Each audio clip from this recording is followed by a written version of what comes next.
Língua portuguesa, então, vocês vão clicar no link que está lá no grupo do quarto ano B para ler o livro O Cabelo da Menina, tá? E aí vocês vão responder, então, a ficha de leitura. A ficha de leitura é a mesma fichinha que vocês têm feito desde o início do ano lá. Vão preencher o nome de vocês, quarto ano B, a data de hoje. Vão pôr o título do livro que vocês vão ler dessa vez e o nome do autor. Então, clica no link para entrar direitinho no livro. Quem for ler o livro pelo celular é mais fácil ainda.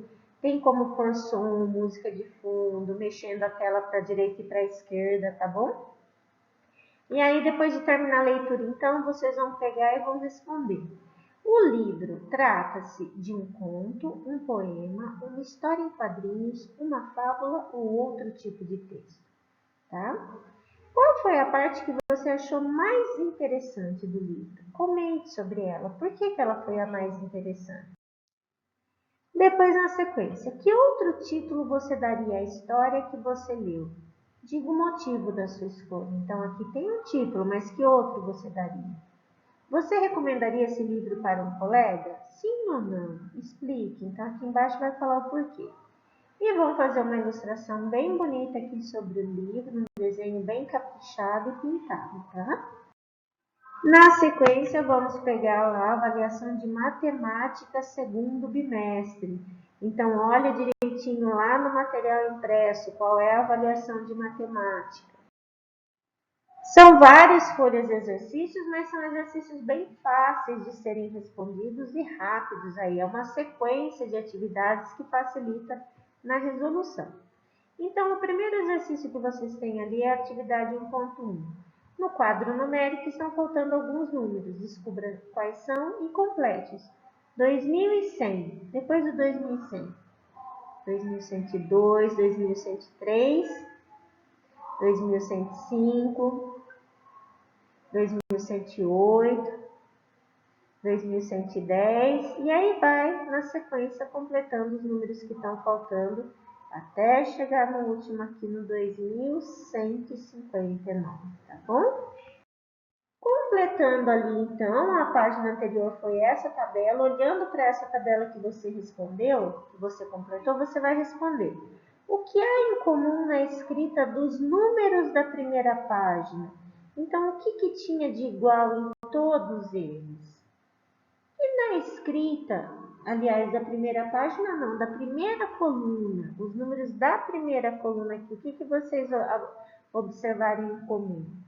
E na escrita dos números da terceira coluna, então primeira, segunda, terceira, o que acontece aqui na terceira coluna? E o que há em comum na escrita dos números da segunda linha? Então agora é linha, primeira, segunda linha, o que acontece aqui na segunda linha que tem de igual em todos eles? Respondam com as palavras de vocês, tá bom? Depois vocês vão escrever por extenso, escrever usando letras, esses números aqui. Tá bom? 2141, 2155. Na sequência, vocês têm a atividade 1.2, que também é continuidade do que a gente acabou de fazer. A leitura e a escrita dos números podem ser facilitadas se compreendemos a organização das ordens de classes. A gente já viu essa tabela, então a gente tem a primeira, a segunda, a terceira, aqui em termos de classes.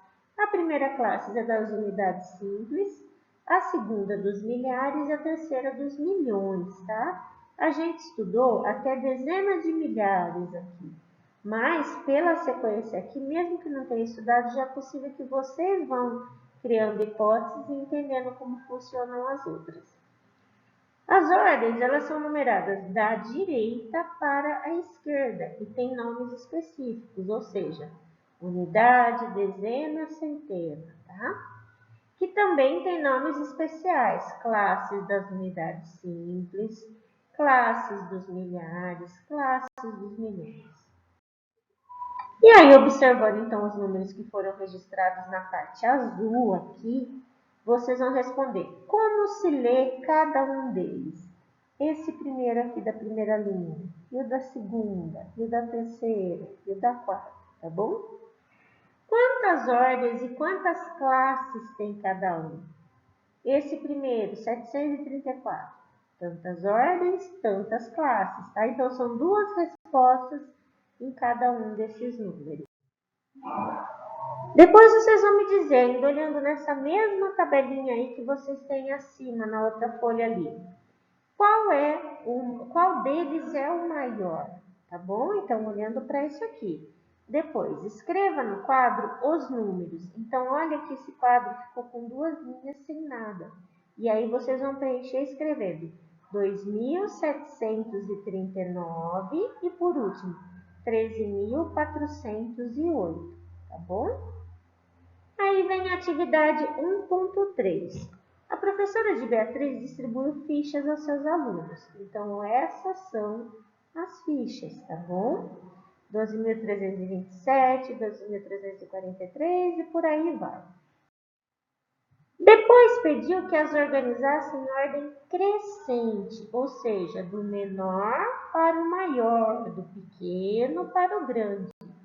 Vamos ajudá-los escrevendo os números nos espaços abaixo? Então, vocês vão olhar ali em cima o que tinha ali, desses números, e vão colocar em ordem crescente. O menorzinho até chegar ao maior.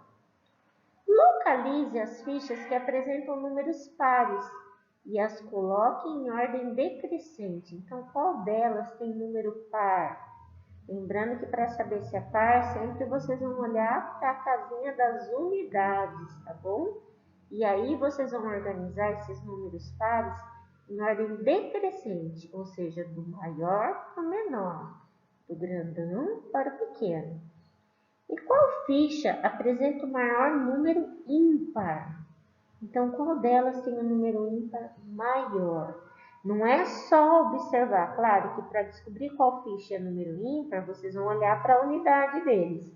Mas qual ficha tem o maior número, aí vocês têm que ler o número total, tá bom?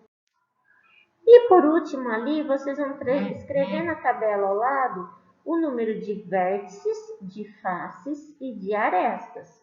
Vamos relembrar rapidinho? Vértices são as pontinhas de cada um dessas figuras aí. Depois, faces são os lados de cada uma das figuras. E arestas seriam esses traços aqui que unem os vértices, tá bom? Então, aí vocês vão contar. O cubo, quantos vértices, quantas faces, quantas arestas. O paralelepípedo, mesma coisa. O prisma de base triangular, o prisma de base hexagonal. Atenção que essas figuras são figuras não planas, então imaginem como se elas estivessem na mão de vocês. Então tem lados aqui que estão atrás e é preciso contá-los também, tá bom? E aí segue então prisma de base hexagonal, pirâmide de base triangular, pirâmide de base quadrada, pirâmide de base pentagonal e pirâmide de base hexagonal. Só ir completando direitinho, vértices, faces e arestas. E aí responder. Há figuras em que o número de vértices, faces e arestas coincidem? Sim ou não? Quais? Se for sim, então vocês vão responder quais. Se for não, nenhuma. Em quais figuras o número de vértices é igual ao número de faces? Então, vocês vão responder com o nome da figura, tá bom? Ou das figuras. Qualquer dúvida, me enviem áudio ou mensagem. E não se esqueçam de me encaminhar a ficha de língua portuguesa que vocês preencheram e de trazer na sexta-feira a provinha de matemática que vocês fizeram.